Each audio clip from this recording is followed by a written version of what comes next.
Olá, boa noite a todos. Bem-vindos e bem-vindas à segunda aula do curso sobre as tecnologias do plasma.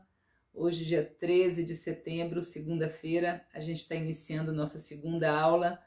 Boa tarde e bom dia para quem vai assistir essa aula em outros horários.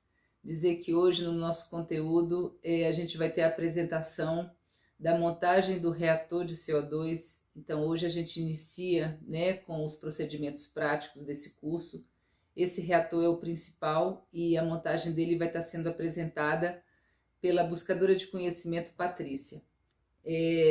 Vamos ter também uma apresentação sobre os principais materiais utilizados nesses procedimentos práticos. Vamos começar a falar sobre isso hoje. E lembrando que para as pessoas inscritas é muito importante entrar no grupo de WhatsApp, não somente porque a gente vai estar também por ali repassando as informações que são enviadas por e-mail, senão que é nos grupos de WhatsApp que a gente vai estar se organizando para a realização das 3 oficinas presenciais. Então, quem não se inscreveu e tem interesse em participar das atividades de prática, tem que entrar no grupo de WhatsApp desse número que está aí na tela e aí a partir daí vai ter acesso às informações. Vamos ter também o buscador de conhecimento Bernardo Teixeira, de Minas Gerais, fazendo uma explanação sobre o conceito da realidade sutil, que é o todo também, e que é um conceito que a gente vai falar muito sobre ele ao longo do curso. Então hoje o Bernardo inicia fazendo essa apresentação sobre o que é essa realidade sutil. E no decorrer das próximas aulas a gente vai estar falando sobre as características que essa realidade sutil apresenta. Iniciando nossa aula, a gente vai começar fazendo um apanhado sobre o surgimento da física quântica e na sequência da tecnologia do plasma. E com isso a gente vai ter uma noção desse contexto, desses estudos que foram feitos em diversas épocas sobre o funcionamento do universo a partir da energia cósmica universal. Então, convido vocês para a gente iniciar a nossa aula número 2, nessa segunda-feira. Espero que aproveitem o conteúdo e muita gratidão pela presença.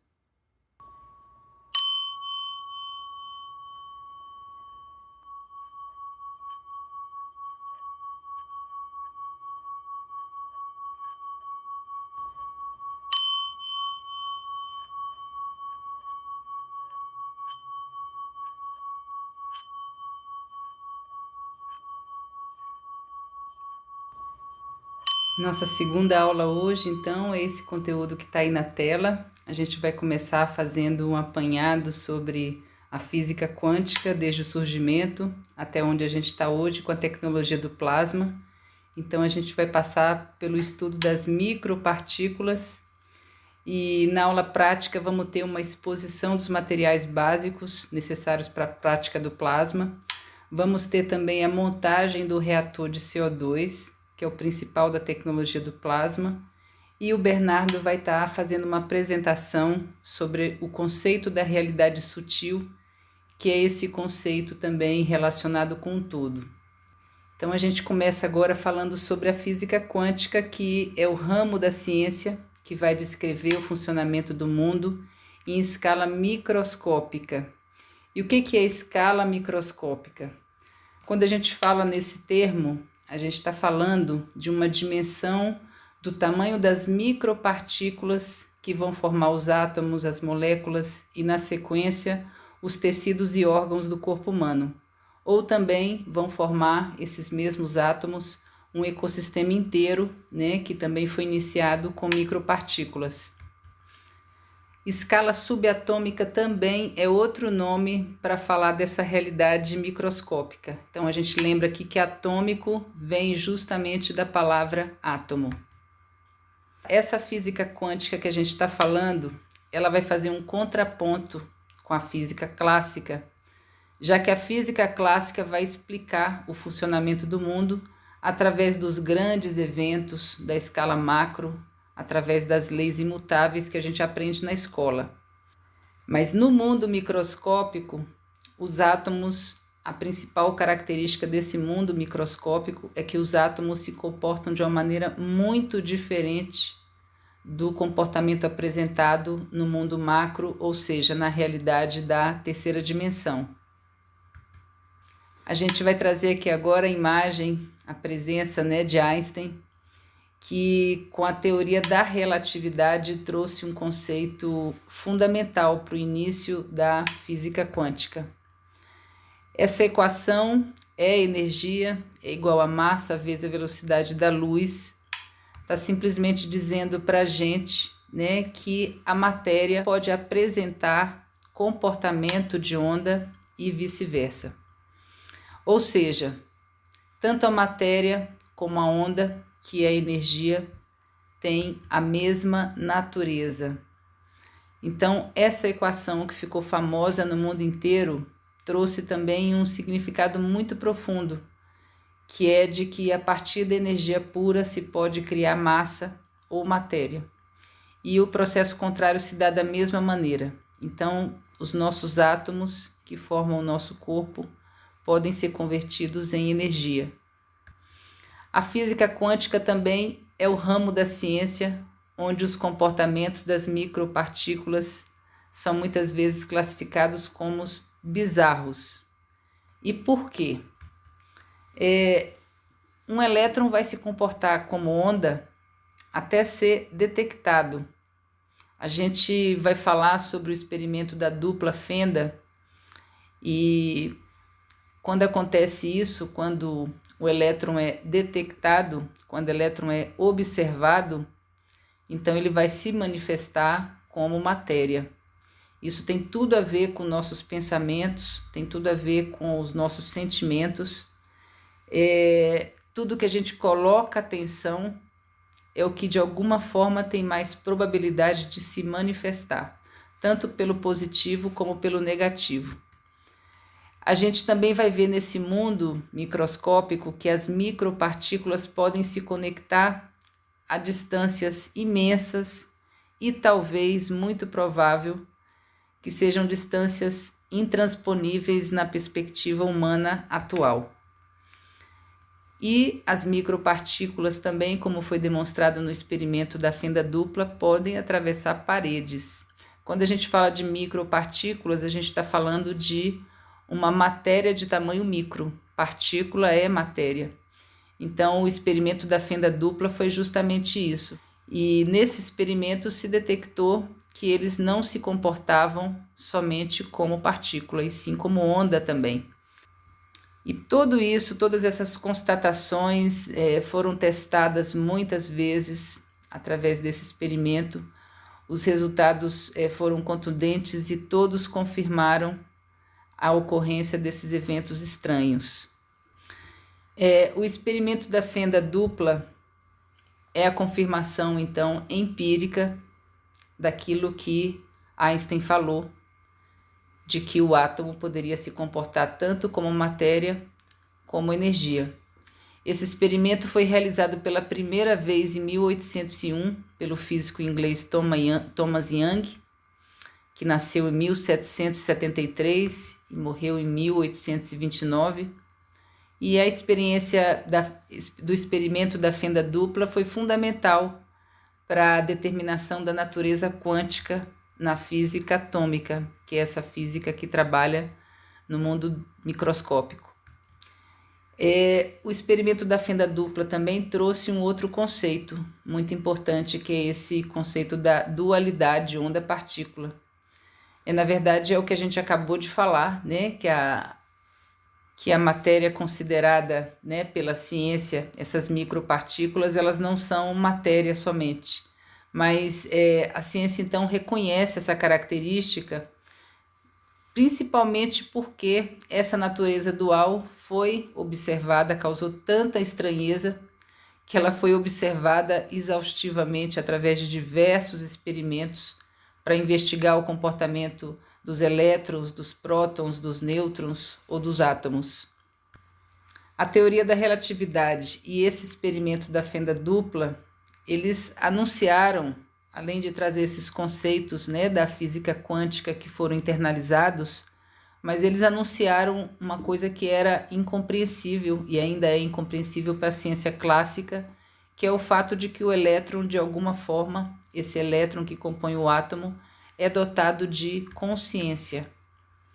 E se tudo no mundo material é formado por átomos, então se pode dizer que esses átomos são formados por energia consciente. Desde essa época, não exatamente por essa razão, mas pelo que a gente vai ver das características dos materiais que saem dessa ciência, que são os nanomateriais. Então, desde essa época, os átomos têm sido intensamente estudados e isso gerou um novo ramo na ciência chamado nanotecnologia. Antes de falar de nanotecnologia, a gente vai falar o que significa a palavra nano, que é um prefixo e que quer dizer anão. Vem da mesma palavra nanico. Então, quando a gente fala de nanotecnologia, a gente está falando de coisas, de procedimentos extremamente pequenos que seriam invisíveis a olho nu, a menos que a gente utilizasse aparelhos muito poderosos. É uma palavra nova, desconhecida ainda da grande maioria, e essa palavra se refere mais do que tudo a uma medida, a um tamanho. Então, se a gente for pegar 1 metro, por exemplo, um nanômetro, que é a medida do nano, seria uma bilionésima parte desse metro, ou seja, algo realmente impossível de se ver a olho nu. Aí está a forma dos átomos. O que são os átomos? Os átomos são a menor partícula existente e essa partícula caracteriza um elemento químico que tem tamanho também medido em nano. Toda a matéria que existe no universo é formada de átomos. A gente está falando tanto da matéria viva, dos seres vivos, quanto dos seres inanimados. E cada elemento também vai ter o seu tipo especial de átomos. Então, por exemplo, o elemento químico ferro vai ser composto por átomos de ferro. O carbono, igualmente, tem átomos de carbono. E os átomos são micropartículas tão pequenininhas que poderia caber uns 60 milhões deles em uma cabeça de alfinete, segundo as estimativas aí da ciência. E quando a gente tem os átomos juntos, vão formar as moléculas. E só para a gente falar desse tamanho, dar mais um exemplo visual, se a gente pensa que um átomo poderia ter o tamanho de uma bola de futebol, essa bola no planeta Terra estaria representando aí essa dimensão do átomo para a nossa realidade. E as moléculas e os átomos, como a gente viu, são a matéria-prima da nanotecnologia que vai utilizar para realizar processos reordenando a matéria na escala de átomos, que são essa forma estrutural mais elementar do que qualquer coisa ou qualquer ser vivo. Essa matéria-prima que a gente está falando, átomos, moléculas, são os elementos químicos da tabela periódica. São considerados os blocos básicos de construção de tudo que existe, ou seja, todos esses elementos vão formar tudo que tem vida e o que não tem vida. Um exemplo claro é o carbono, que é o material mais encontrado, né, no mundo. Ele existe tanto no corpo humano como nas plantas, nos animais e em todos os lugares. Ele pode ser encontrado, por exemplo, no carvão vegetal, no grafite do lápis de escrever, no diamante. Então é um elemento também que está na tabela periódica e como a gente está vendo aí, essa tabela é familiar, acho que todo mundo com certeza já viu ela nos bancos da escola, mas para dizer aqui que um átomo é um plasma, porque um plasma é o quê? Tudo que é composto de campos magnéticos gravitacionais, então tudo vai ser plasma. Mas no caso do átomo, como ele é considerado a menor partícula existente, ele vai ser formado por átomos bem compactados, porque na perspectiva da matéria, os átomos estão compactados com uma velocidade menor. Quando a velocidade aumenta, eles se descompactam, ficam mais livres e adquirem a característica de onda de energia. Aí a gente está com as moléculas, né? As moléculas, como a gente já falou, é a junção de átomos diferentes que vão formar essas moléculas. Como a gente está vendo aí na tela, CH3, carbono, hidrogênio, NH3, nitrogênio com hidrogênio, CO2, NO, CuO, que é formado pelos átomos de cobre e oxigênio. E aí a forma gráfica das moléculas, as bolinhas sendo os átomos, e aí elas são ligadas, né? 2 átomos de hidrogênio e mais um de oxigênio, então, vão gerar a molécula de H2O.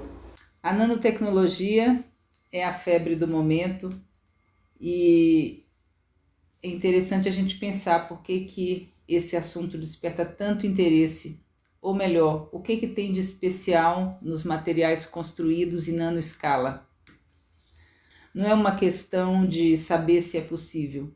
A busca de conseguir usar partículas ou materiais em um tamanho muito menor que o convencional. A questão é por que é interessante isso para a indústria. Aí a gente começa a falar dos efeitos quânticos. A gente viu que essas micropartículas adquirem um comportamento muito diferente no mundo subatômico. E agora a gente vai falar de efeitos quânticos, que são características que esses materiais apresentam e que são muito interessantes para a indústria, para a produção de produtos, processos que possam otimizar toda essa atividade produtiva no mundo, excessiva, diga-se de passagem. Mas os efeitos quânticos são o quê? São mudanças drásticas e surpreendentes nas propriedades dos materiais em nanoescala. E essas mudanças são a chave para entender o poder e o potencial únicos da nanotecnologia. Então, essas mudanças são chamadas de efeitos quânticos. A gente está falando o quê? Está falando de novas propriedades que essa substância vai ter somente com reduzir o tamanho dos materiais. Uma delas é a condutividade elétrica. A gente está falando dos supercondutores, da tecnologia do plasma, do nanorevestimento. E outras características são a elasticidade, uma maior resistência, cores diferentes, maior reatividade. São características totalmente diferentes das que essas mesmas substâncias apresentam na escala macro. A isso se chama efeito quântico. Entre a física clássica e a física quântica, a gente já viu que tem diferenças estruturais e uma forma completamente diferente de ver o mundo. Mas vamos pontuar aqui algumas diferenças entre as duas físicas, começando por essa característica da física clássica, que é o predeterminismo, ou seja, já está tudo predeterminado como vai acontecer conforme as leis imutáveis da física clássica, né, que definem o funcionamento do mundo. Enquanto que na física quântica, o observador escolhe a sua realidade. O observador somos nós, o observador é a consciência a nível pessoal, a consciência a nível coletivo, que faz com que haja essa configuração da realidade. Assim funciona na física quântica e a gente vai poder ver isso com mais detalhes quando for falar sobre o experimento da fenda dupla, mas mostrando o vídeo porque aí fica mais fácil de entender. Um outro princípio que a física clássica trabalha é com o princípio de que tudo é visível e perceptível apenas através dos 5 sentidos. Já a física quântica vai colocar o foco dela no mundo invisível das energias sutis. Outra diferença é a física clássica focando no movimento planetário do cosmos, do macrocosmos, enquanto que a física quântica vai se ocupar dos eventos atômicos do mundo microscópico. Com relação à medicina, a gente sabe que a medicina convencional, né, a gente tem diversas especialidades Isso tudo mostra que a nossa medicina convencional considera o nosso corpo físico separado em muitas partes, como se elas não tivessem relação entre si. Enquanto que a medicina quântica considera que nós somos seres holísticos e que cada parte, então, ou sistema vai interferir no outro, porque existe uma correlação entre as partes. A física clássica também vai afirmar que a gente é refém da nossa própria genética e que só por isso a vida já estaria em grande parte definida conforme nossas características de DNA, que também inserem a gente em determinadas realidades. Mas no caso da física quântica, esse novo conceito aí é que dá a referência do pensamento, que é o pensamento de que eu moldo minha genética a partir das minhas crenças. É o pensamento de que esse conceito de epigenética é um conceito que permite as pessoas transformarem a realidade e desativarem esses gatilhos genéticos. Assim como considerando que a mente, como a consciência criadora que gera tudo, vai estar também sendo afetada por essa epigenética a partir do momento em que eu modifico minhas crenças. A física clássica, como a gente falou, ela vai trabalhar com leis imutáveis que desconsideram totalmente a importância da intenção do ser humano nos acontecimentos da realidade concreta, enquanto que a física quântica vai justamente afirmar para a gente que a nossa realidade está construída, baseada na consciência, seja pessoal, seja coletiva. Então, a gente tem esse panorama da física quântica e que agora esse ramo da nanotecnologia começa a se apropriar. Algumas pessoas muito entusiasmadas dizem que a nanotecnologia é a coisa mais importante que já aconteceu na Terra desde a Revolução Industrial e que existe a possibilidade de átomo a átomo, molécula a molécula, recriar o mundo, transformando absolutamente tudo que foi nossa realidade até agora. É uma possibilidade, mas a gente tem que se perguntar, né, realmente, se essas inovações vão de fato servir para melhorar a vida ou se vão aumentar ainda mais as diferenças. O que a gente tem é que existem alguns pré-requisitos para a transformação necessária que a gente busca. Um deles é a apropriação popular das novas tecnologias. E o segundo é o uso dessas tecnologias de forma consciente e comprometida, não reproduzindo essa forma como essas tecnologias, como esse conhecimento tem sido manipulado até então. E a gente sabe também que essa origem desses estudos, né, sobre essa energia universal cósmica vem de muito tempo. Religiões orientais como o budismo e o hinduísmo tentaram abrir o horizonte para essa realidade sutil e a ciência também já se atualizou. Mas por que a humanidade ainda não avançou com esse conhecimento?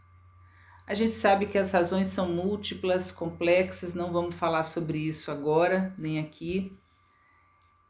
Mas dizer que a tecnologia do plasma, a tecnologia que foi trazida pelo Dr. Kesh, propõe o acesso gratuito e irrestrito desse conhecimento com foco na resolução dos problemas.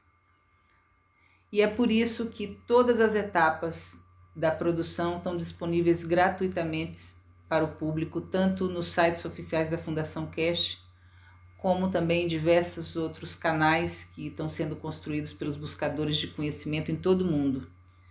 E é bom dizer que ela foi criada para trazer elevação espiritual mais do que benefícios materiais. Então, isso é bom a gente ter em mente, porque não é simplesmente o material. A gente tem que transformar primeiro o gatilho interno, que é a nossa consciência, para que essa transformação possa acontecer da maneira que a gente precisa, na velocidade que a gente precisa. Nikola Tesla morreu pobre em um quarto de hotel onde ele viveu nos últimos anos. Ao longo da vida foi passado para trás por vários inventores de sua época que se apropriaram, não somente se apropriaram, como tiraram vantagem econômica, vendendo produtos para a população com as descobertas de Tesla. E segundo informações, no dia da morte dele, agentes da CIA, que é a inteligência norte-americana, chegaram no hotel e levaram embora inúmeras caixas com a produção intelectual de décadas. E o que sobrou para o mundo foi realmente uma ínfima parte desse conhecimento. E agora a gente está em outro patamar com a tecnologia do plasma. Dr. Meran Tavakoli-Cash tem 2 méritos imensuráveis. O primeiro foi encontrar, através de pesquisas científicas, uma forma acessível para as pessoas produzirem o GANs. O segundo mérito foi disseminar gratuitamente esse conhecimento para a população mundial através da Fundação Cash. E através dessa iniciativa agora muitos buscadores também estão fazendo isso. Então é o que a gente tem hoje no horizonte, é a perspectiva de apropriação real dessa tecnologia. E essa tecnologia é a chave para a produção caseira de supercondutores de energia através do nanorevestimento. Através do nanorevestimento, a gente vai conseguir um metal com uma capacidade extraordinária de interferir no mundo da realidade sutil e concreta, trazendo as mudanças. E por essa razão, pelo fato de produzir esse supercondutor, muitos buscadores afirmam que a tecnologia do plasma é o nanorevestimento. Essa matriz divina, que é produzida em pouco tempo, pode ser usada em diversas áreas, como a gente falou, não somente na saúde, mas na agricultura, na economia de combustíveis, energia elétrica. Essa energia plasma, essa energia plasmática, cósmica universal, também já foi chamada de Ki, de Prana, de Chi, segundo diversas tradições orientais, e é a energia que rege nossa estabilidade física, intelectual, emocional e espiritual, muito mais do que as condições materiais. Como saber se o meu reator está produzindo plasma ou energia? Essa é uma pergunta para quem ainda não fez, que tem todo sentido, mas para quem já montou o primeiro reator, fica claro que essa energia que é produzida pelo GANs, ela é sentida de uma forma imediata no ambiente. Pessoas muito sensíveis podem perceber essa diferença sutil na energia. Ou então os efeitos podem aparecer no comportamento de pessoas, de animais, que passam a se apresentar de forma mais equilibrada, mais tranquila.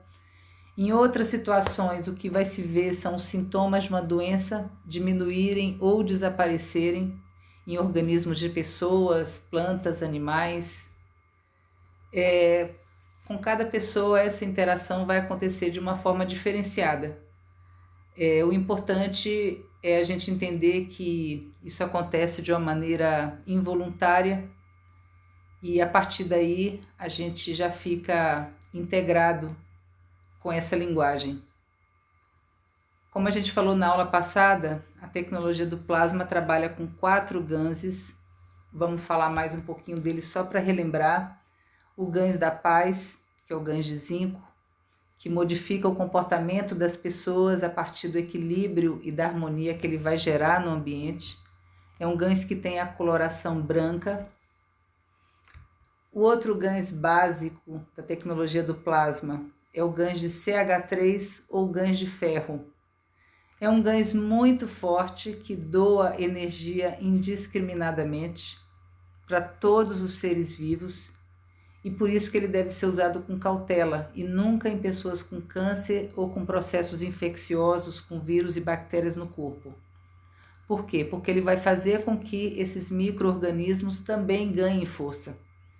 Então, por essa razão que a Fundação Cash pediu que ninguém montasse reatores de CH3 nesse momento de pandemia, justamente para não estimular a disseminação desse vírus.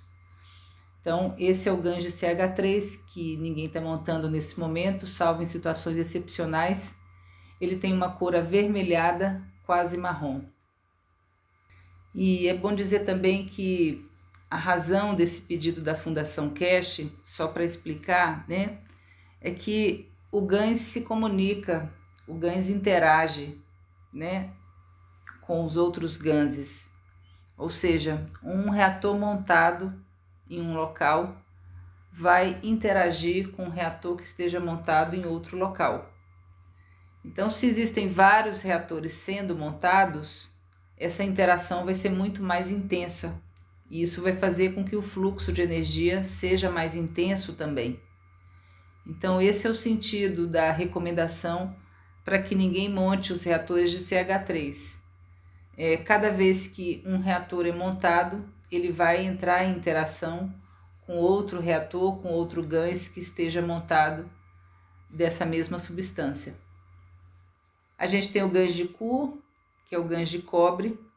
É um GANs muito eficaz para curar processos infecciosos e inflamações, justamente os casos que a gente falava na lâmina passada, né, que não são adequados para o uso do GANs de CH3. No caso do GANs de Cu ou de cobre, esse é o GANs indicado.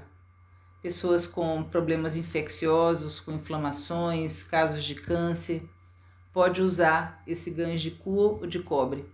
Ele tem a cor azulada e também é utilizado em casos de descontaminação ambiental, né, como no caso em Fukushima, no Japão, onde ele foi usado para restaurar as zonas afetadas pelo acidente nuclear. E por último, a gente vai ter o GANs de CO2, que é o GANs da fisicalidade, é o principal GANs da tecnologia do plasma. É considerado a máquina de Xerox, porque com esse GANs se pode produzir GANs de qualquer substância. E aí a gente entra um pouquinho nesse conceito da alimentação plasmática. Vamos ter uma aula para falar sobre isso, mas a alimentação plasmática é um conceito que coloca para a gente a possibilidade de estar ingerindo alimentos através da frequência. E o GANs de CO2, então, qual que é a função dele principal? A função dele é alinhar o sistema nervoso e com isso ele pode restaurar células, tecidos, órgãos, ossos. Ele tem a cor bege claro, quase branco, e ele é muito parecido com o GANs de ZNO. A gente finaliza aqui essa apresentação e vamos fazer um gancho agora com a buscadora de conhecimento Patrícia, que vai estar mostrando quais são os principais materiais que o buscador de conhecimento nesse momento já pode começar a ir organizando para iniciar as práticas, e vai mostrar para a gente também como que faz a montagem desse reator de CO2.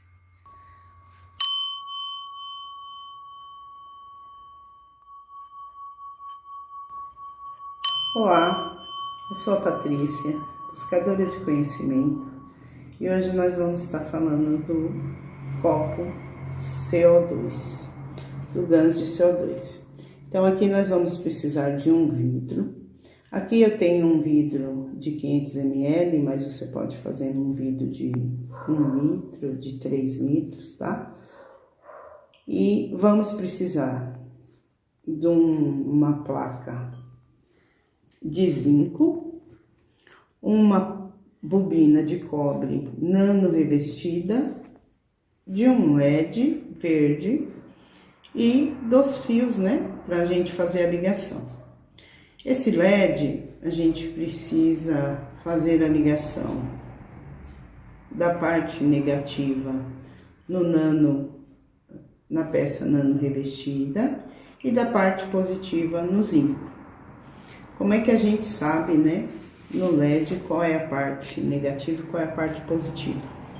Então aqui, dentro dessa partezinha verde, a gente consegue verificar uma parte maior e uma parte menor.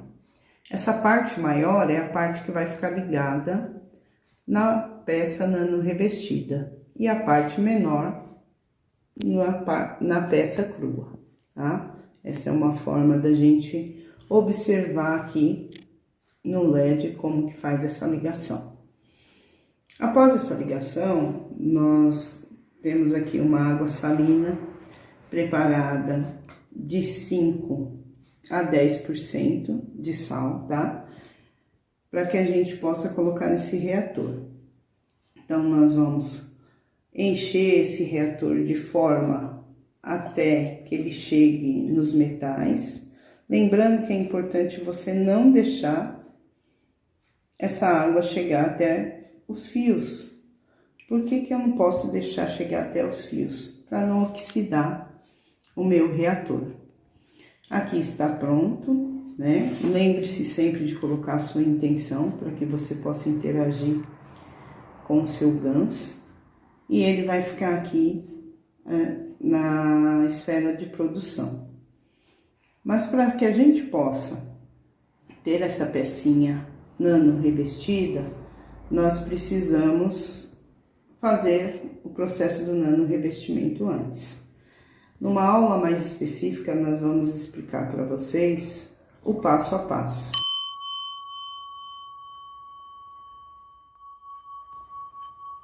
A montagem do reator de CO2, nós vamos precisar de um vidro, 2 fiozinhos de cobre, um LED verde,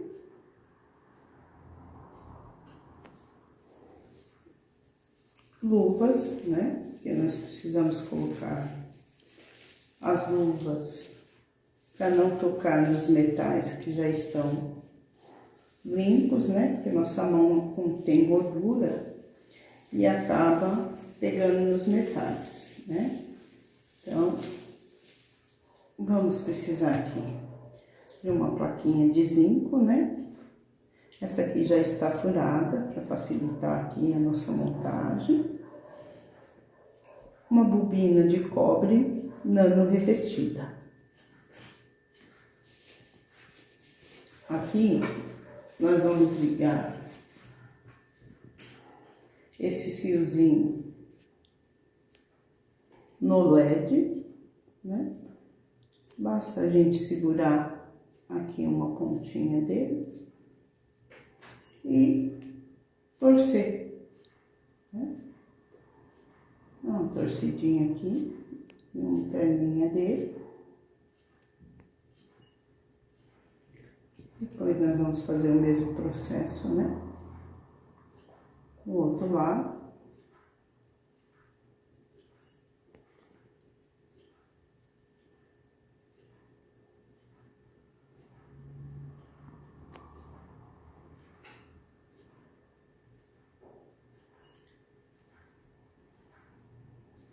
Aqui. E aí, novamente, né?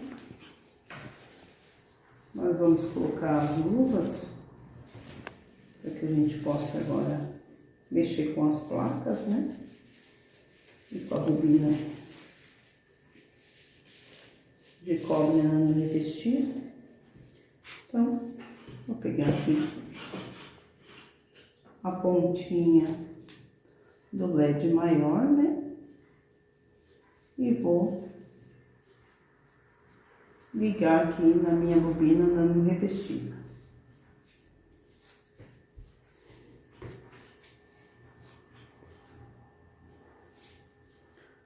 A pontinha menor de dentro do LED, nós vamos ligar aqui no zinco, né? Da mesma forma, né? Basta aqui você torcer para que essa placa fique fixa, né? E está pronto. Vamos colocar aqui no copo. Com o próprio fiozinho você pode segurar no vidro, né? De forma que essas peças fiquem penduradas. Bem simples. Tá aqui, né? Montadinho o copo de CO2. Aqui nós já temos uma água com solução salina de 3 a 10%, né? Você vai diluir bem esse sal nessa água e depois basta colocar no reator. Aqui é importante que vocês coloquem de forma que não fiquem no fio, né? Fique de forma até uma altura das placas. E agora é só aguardar a nossa produção de Guns. Tanto assim como aqui, né? Essa forma de ligação, você pode estar fazendo. Aqui eu coloquei só um palitinho para fixar melhor, mas assim também fica bom. Assim também dá para produzir. Aqui nós já temos uma produçãozinha de Guns, né? Se vocês observarem aqui embaixo, né? Eu já tenho um dedinho de Guns. Ele já está produzindo, né? E esse reator em breve terá Guns. Essa é a composição dos copos, né? Do CO2, né? Que serve aí para a gente estar usando na fisicalidade, né? No corpo físico, né? Para estar aí realinhando nossas emoções e nossa saúde física.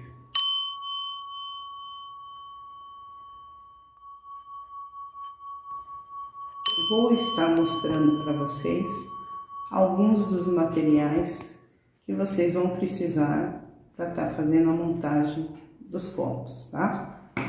Aqui nós temos um fio de cobre. Esse fio de cobre é conhecido como fio rígido, né? Esse é um fio puro de 1,65 milímetros. Como é que a gente sabe se é um fio puro ou não, né? Nós pegamos um ímã e tentamos grudar. Se ele grudar, é porque contém algum outro material no cobre. Se não grudar, é um fio puro. Muitas pessoas acham esse tipo de fio aqui com mais facilidade, né? Esse aqui é um fio conhecido como fio flexível. Ele é encapado, né? Dá um pouquinho mais de trabalho, porque você precisa desencapar, mas ele pode ser utilizado também.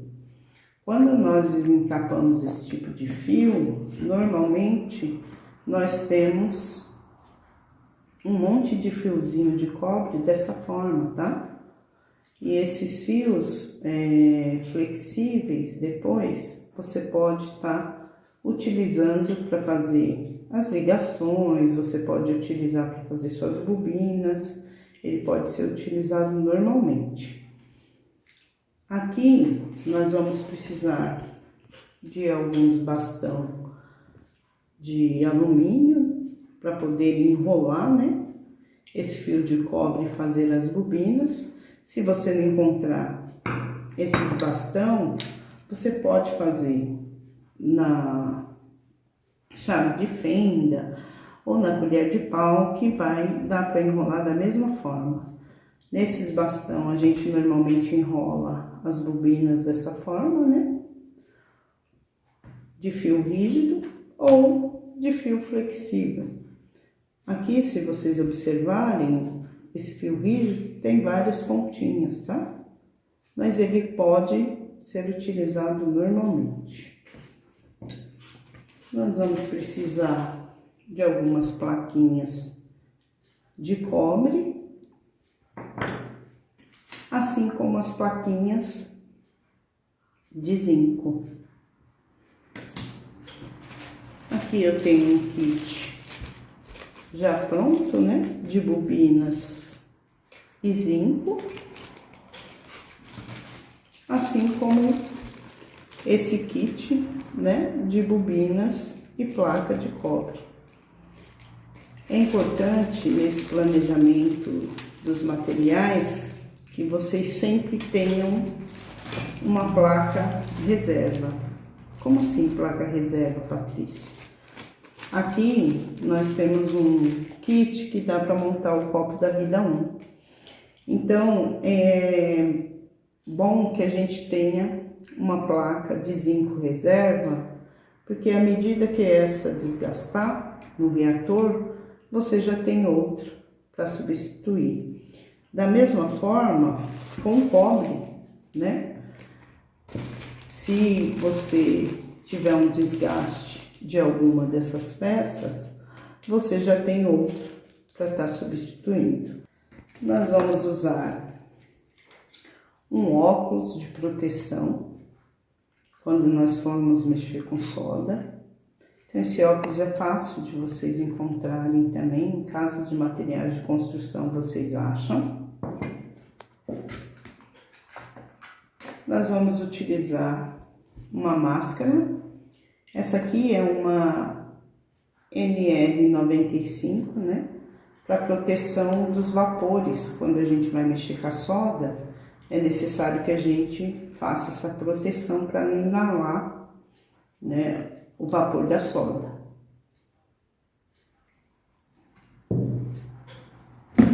Nós vamos precisar de soda cáustica de 96 a 99% de pureza. É a soda de escamas, essa aqui, né? Muitos buscadores têm dificuldade de encontrar essa soda, mas basta entrar em contato que a gente te dá uma orientação, bom? Vamos precisar de um multímetro. Esse multímetro é para fazer o alinhamento depois das peças nano revestidas. E vamos precisar de caixas organizadoras para que a gente possa fazer o nano revestimento. Essa caixa organizadora, a gente já tem o pallet de plástico, né? Aqui nós temos os varais para quando você fizer o nano revestimento, na própria caixa você já aproveita para fazer o vapor cáustico. Você vai precisar de uma seringa com um pedacinho de mangueira para poder retirar o gans, né? Isso aqui facilita muito na hora de você fazer a lavagem, tá? Assim como luvas, né? Pode ser luvas descartáveis ou alguma luva que você goste de utilizar, aquelas plásticas coloridas, não tem problema. Nós vamos utilizar esses tubetes. Esses tubetes são para caneta da saúde, que mais para frente vocês vão aprender. Assim como esse tubete são para as plantas. Aqui a gente coloca um pouquinho de gans e coloca nos vasos, né? Para que as plantas também recebam essa energia plasmática. Aqui nós temos um pallet de plástico. Você pode utilizar ele, assim como pode utilizar telas de galinheiro de plástico, ou, se você não encontrar, você pode estar fazendo também uma telinha com pedacinhos de cobre. Então, esses são alguns dos materiais que vocês vão utilizar dentro do curso. E aí, ao longo do curso, nós vamos esclarecendo todas as dúvidas e auxiliando vocês naquilo que vocês precisarem. Gratidão.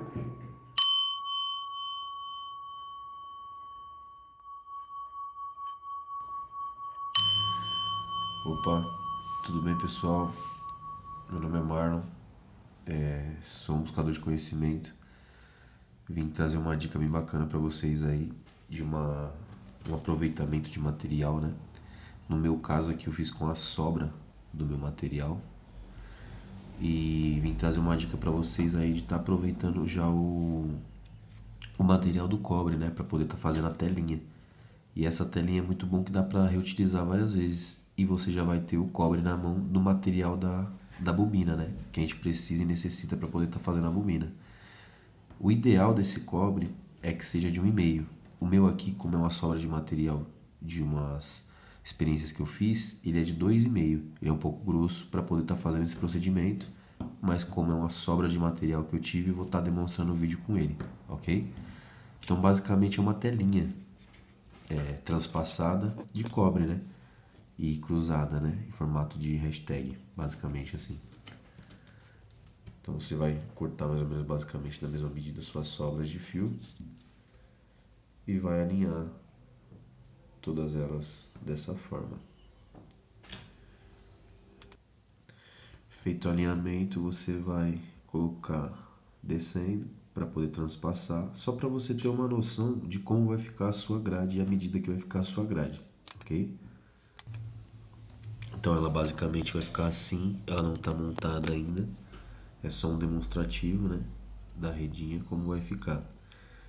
Essa redinha eu vou fazer uma trança nela, ou vou interligar os meios dela, mas o modo mais fácil de fazer é trançando ela. Como que eu vou trançar?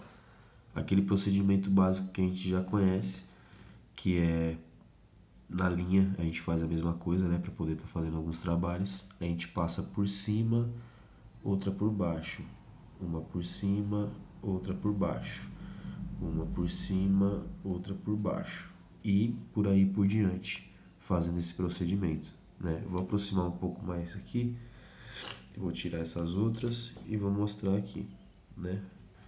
Ó. Então fica por cima, por baixo, por cima, por baixo, por cima, por baixo, por cima, por baixo, ok? E a gente vai fazer isso sucessivamente até a gente completar toda a rede, né? Eu vou pausar o vídeo agora e vou mostrar para vocês como é que vai ficar. Eu vou terminar o procedimento e vou trazer para vocês como que vai ficar a telinha, ok? Mas não tem segredo, é basicamente trançar o cobre como se fosse um fio, uma linha ou um cordão, né? Em formato de rede, ok? Ó, pessoal, aqui tá montado basicamente a base dela, né? Ó, tá vendo? Com os ganchinhos aqui tudo certo. Vou ensinar vocês a estar fazendo para poder facilitar na montagem. Aqui, ó, na ponta dele você vai dobrar, vai fazer um ganchinho, né? Você vai fazer um ganchinho na ponta, bem de leve, ok? Vai vir em uma barra que está correndo em cima, né? Vai prender ela lá no ferro, tá vendo? Com o ganchinho. Deixa eu ajustar esse ganchinho, ó.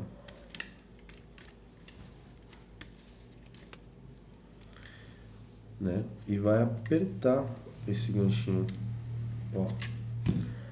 Apertando esse ganchinho, ele prendeu aqui, formou uma base para vocês estarem transpassando as suas outras barras de cobre, seus outros fios de cobre.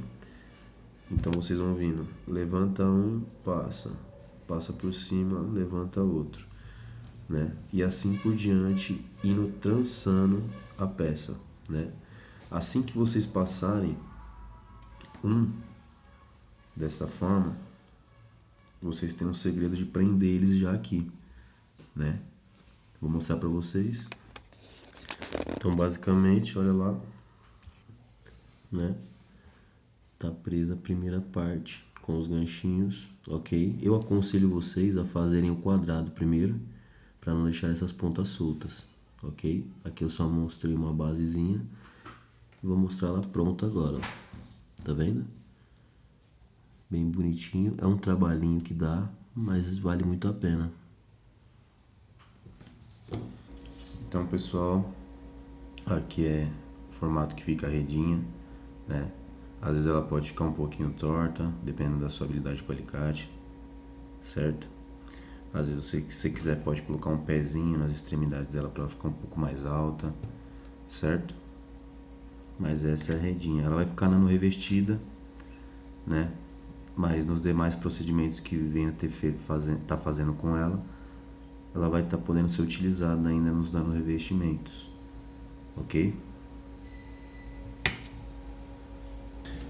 Então, pessoal, espero que essa dica tenha ajudado aí muita gente, a dica da redinha de cobre, e que ela possa ajudar muitas pessoas cuja região não tenha, né? Cuja região é carente do material que a gente necessita para fazer o procedimento, ok? E é isso. Espero estar atualizando o grupo com um pouco mais dicas assim que eu tenho durante o meu processo, durante meus estudos, que é sempre bom estar aprendendo também com vocês, ok? Muito obrigado, boa noite a todos vocês.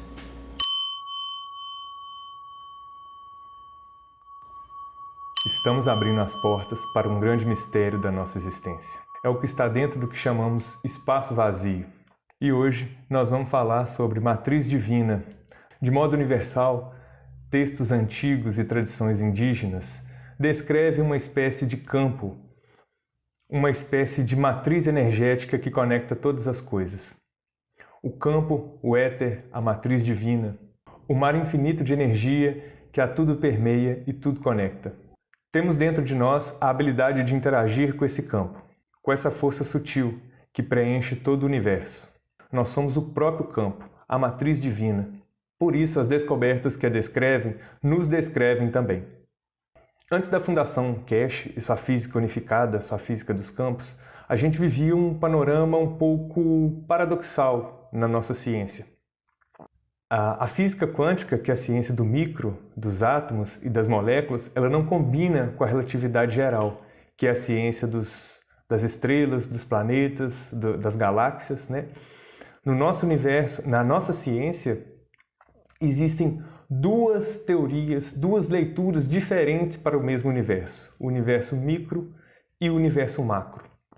A física quântica, as duas vêm um pouco da mesma época ali, do início do século XX, ambas descrevem o universo, mas não existe uma relação entre elas. Como que um mesmo universo possa existir duas teorias diferentes para explicá-lo? Então, desde esse período, né, do início do século XX, dessa ambivalência, dessa polaridade entre física quântica e relatividade geral, esperamos uma teoria unificada, né? Uma física unificada ou teoria do todo. Seria uma única teoria que pudesse compreender as duas ciências, a relatividade geral e a mecânica quântica. E com apenas essa teoria, com apenas algumas equações, eu pudesse interpretar tanto o universo macro quanto o universo micro. Essa disputa entre essas duas ciências, né, para explicar melhor o universo, ela se perdurou por todo o século XX. Inclusive, o Einstein, que é o autor da relatividade geral, ele passou muitos anos de sua vida contestando a mecânica quântica. O fenômeno do emaranhamento quântico, que é algo impressionante, né, algo fora do comum, ele foi descoberto por Einstein para contestar a ciência. Segundo Einstein, ele descobriu matematicamente o emaranhamento quântico e, segundo ele, essa ação fantasmagórica à distância não poderia existir. Mais tarde, provou-se em laboratório que era exatamente da forma que ele tinha descrito, né? Provou que a realidade se comportava exatamente como aquela matemática descrita pela física quântica. Então, existiu nesse período uma competição muito grande e uma incerteza muito grande também em relação ao nosso universo, à nossa realidade, a como as coisas funcionam. Nesse panorama surge a Fundação Kesh e sua física unificada, sua física dos campos. O Kesh ele assume para si essa dura responsabilidade de investigar os fenômenos menos materiais da natureza. Antes da tecnologia Kesh, a ciência só trabalha com aquilo que ela pode ver, pesar, medir, né? A ciência está completamente amarrada ao paradigma materialista. Tudo que é possível interagir, tudo que é possível medir, eu considero como objeto de estudo. todo o resto está fora do objeto de estudo, dos olhares e da atenção da ciência. E o Cash ele assume essa responsabilidade, ele traz para si a parte sutil da realidade, a parte menos material, a parte menos palpável e a parte mais difícil de ser estudada. Então, ele assume essa grande responsabilidade de trazer compreensão sobre essa parte sutil, essa parte que a gente não consegue medir, que a gente não consegue pesar, né? E assim como ele, né, tem várias outras pessoas que fazem o mesmo trabalho. Nassim Haramein, que é outro cientista, tem muito menos credibilidade, ele não tem as prerrogativas acadêmicas do Cash, né? Ele não tem os títulos de mestrado, doutorado, desenvolveu seu trabalho dentro de uma van, enquanto dava aula de surf nos Estados Unidos. Então, embora ele tenha uma belíssima teoria, a ciência em geral não deu muita atenção, né? Outra pessoa que tem a mesma coragem do Cash é um brasileiro. Ele até parece que ele é naturalizado brasileiro. É um psicanalista chamado Norberto Kepp. Naturalmente, a comunidade científica não deu muita atenção, porque um psicanalista dando palpite em física nunca vai ser bem-vindo. E o terceiro é um físico especial, chama Fran de Aquino. Gente, esse é especial. Ele fala desses nuances, né, dos campos, dessas sutilezas, dessa realidade menos material de uma maneira muito maravilhosa. E ele traz também exemplos, né, traz provas científicas, né, ele traz estudos científicos para defender suas teses e tem uma leitura muito fácil, super simples de ler. Quem tiver interesse, tem uma obra dele que chama Física dos Milagres. Especial esse livro. Então, pessoal, existe uma citação muito interessante que diz: nada é mais poderoso que uma ideia cujo tempo chegou. Nós estamos vivendo uma revolução científica. Nikola Tesla dizia que quando a ciência parar de estudar os fenômenos materiais e voltar os seus olhos para os fenômenos imateriais, ela vai avançar em 10 anos, ela vai avançar 100 anos em 10. Então nós estamos justamente nesse ponto.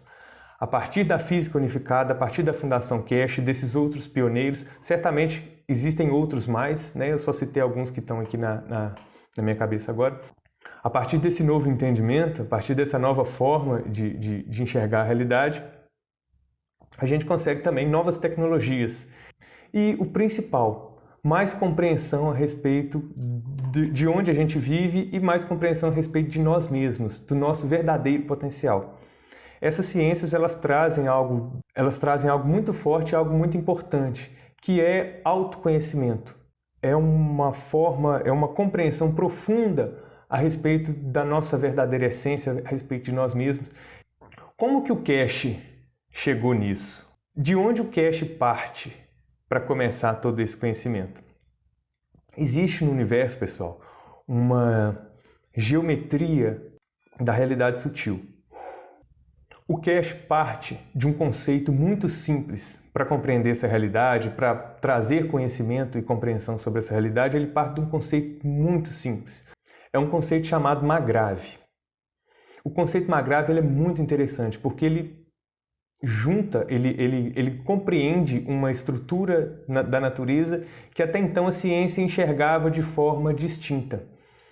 Os dois campos principais, que são os campos magnéticos e os campos gravitacionais, eram vistos de forma distinta pela nossa ciência. Quando o Cash traz o conceito de Margravi, que é magnético e gravitacional, como expressões de uma mesma entidade, ele traz algo muito grandioso para a nossa compreensão.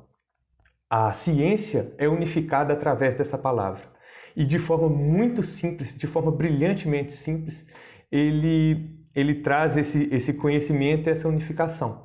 A palavra Margravi, pessoal, ela representa a geometria do sutil, a geometria do espaço-tempo, que é o torus. A gente já ultimamente tem sido bastante comentado, bastante estudado, né? Essa imagem ela tem circulado bastante aí pela internet e é uma imagem muito interessante porque em todas as escalas da realidade existem toros. desde o universo como um todo até a menor partícula, que é um elétron. Tudo se estabelece a partir do torus. Se houvesse um óculos de realidade sutil, no qual eu pudesse ver as coisas, a essência das coisas, né? A única coisa que eu veria era torus. O átomo, o próton, as moléculas, o ser humano, ele tem, né, um torus. Tem gente que chama de alma, tem gente que chama de aura, depende de qual religião que você frequenta, né? Mas sempre existe essa parte sutil, essa parte não material das coisas e dos corpos. É exatamente essa parte, né, que a gente estuda, essa parte que virou objeto de pesquisa científica a partir do trabalho da Fundação Keshe. O toroide, ele está, além do ser humano, ele está no planeta Terra. É a magnetosfera, é o campo de proteção do nosso planeta. As auroras boreais, elas são o produto da proteção do nosso campo. Quando os ventos solares estão muito fortes, né, eles não chegam até a superfície do planeta porque existe uma proteção, existe um campo de força que protege o planeta. Quando está muito forte, né, essa incidência solar, as linhas do campo, que é na verdade o formato de um ímã, né, esse formato toroidal, as linhas de campo elas se arrebentam e se mostram na forma das auroras boreais. Quanto mais forte for essa interferência solar, mais as auroras descem no sentido ao Equador. E é por isso que as auroras só existem no norte, né? E é bom que elas fiquem lá, sinal que está tudo bem. A heliosfera também é um torus, né? Ela tem essa geometria toroidal. Recentemente, uma sonda da NASA ela rompeu os confins do sistema solar. Ela saiu da nossa heliosfera e é muito vasta, ela passa lá dos limites de Plutão. E eu achei muito interessante nessa matéria que como foi claro, né, como foi distinto para a sonda poder observar essa passagem de dentro para fora desse campo. É um campo sutil, mas mesmo assim a gente consegue perceber seus efeitos, suas influências. A galáxia tem um torus e o universo, em última instância, também é um torus. Então, pessoal, falou que é realidade sutil, necessariamente a gente tem que compreender, a gente tem que trazer para a nossa mente esse formato, essa geometria. O torus, ele traz para a gente uma noção muito interessante que está dentro das grandes religiões monoteístas, principalmente a religião cristã, que é a questão de nós sermos a imagem e semelhança de Deus. Uma vez que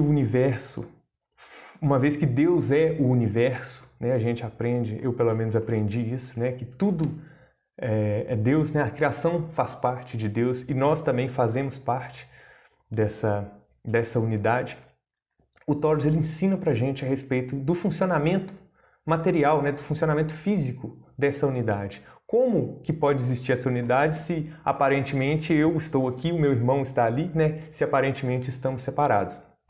Essa unidade ela existe a partir do torus. A semelhança entre o homem e o seu Criador é exatamente a partir do torus. Deus, a gente entende que Deus, dentro da ciência, a gente entende que Deus se expressa no formato toroidal. Obviamente, Deus é muito maior que um torus, né, gente? Deus é muito maior que isso. Deus é algo que a gente não pode nem compreender direito. A nossa cognição não tem nem capacidade de compreender direito. Mas essa questão da imagem e semelhança, ela pode ser entendida dessa forma. Uma vez que uma vez que o universo inteiro é um torus, e eu também sou um torus, eu sou um espelho, né, miudinho dessa entidade maior, né, desse poder maior. E por causa disso eu guardo dentro de mim um pouco desse potencial, que pode ser desabrochado, pode ser treinado.